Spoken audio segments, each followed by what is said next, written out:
അത് നമുക്ക് യോജിക്കാനൊക്കില്ല.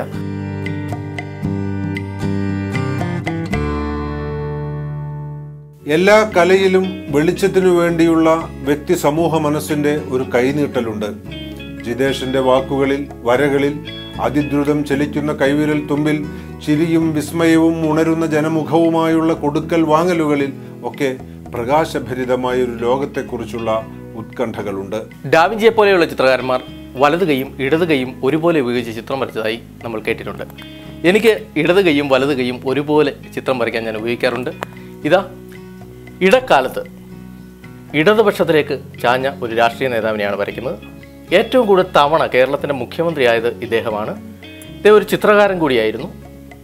1918 ജനനം. ജൂലൈ മാസം 5-ാം തീയതി കണ്ണൂർ ജില്ലയിൽ കണ്ണൂത്ത് വീട്ടിൽ രാമുണ്ണി മാരാരുടെയും കല്യാണി മാരസ്യാരുടെയും മകനായിട്ടാണ് ഇദ്ദേഹം ജനിച്ചത്.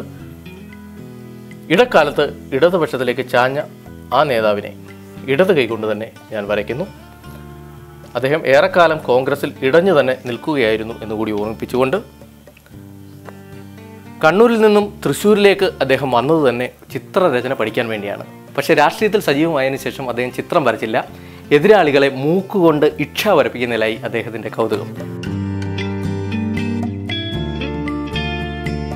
എനിക്കൊരു ജഡ്ജിയാകണം, ജുഡീഷ്യൽ ഓഫീസർ ആകണമെന്നായിരുന്നു തുടക്കം മുതലേ ആഗ്രഹം. പക്ഷേ പിന്നീട് ഞാൻ ചിന്തിച്ചു, സമൂഹത്തെ ശിക്ഷിക്കുന്ന കാര്യമില്ല, കുറ്റം ചെയ്യാതെ അവരുടെ മൈൻഡ് സെറ്റ് മാറ്റുന്നതിലാണ് കാര്യം.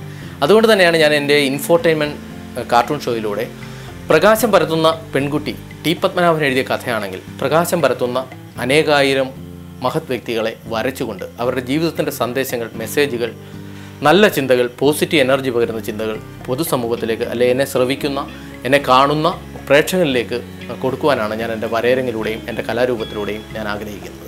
ഇപ്പോൾ മോഹിനിയാട്ടമോ ഭരതനാട്യമോ ഒക്കെ പോലെ ലോകം അംഗീകരിക്കുന്ന ഒരു കലാരൂപമായി വരയരങ്ങ് എന്ന എൻ്റെ കലാരൂപവും ആയിത്തീരണമെന്നാണ് എൻ്റെ ആഗ്രഹവും പ്രതീക്ഷയും.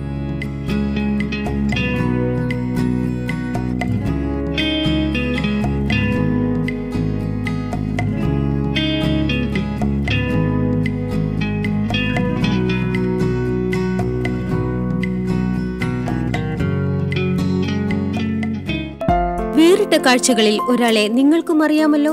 നമ്മിലൊരാളായി, എന്നാൽ നമ്മെ പോലെയല്ലാതെ നമ്മോടൊപ്പം ജീവിക്കുന്ന ഒരാളെ, അവരെ പറ്റി ഞങ്ങൾക്ക് എഴുതുക.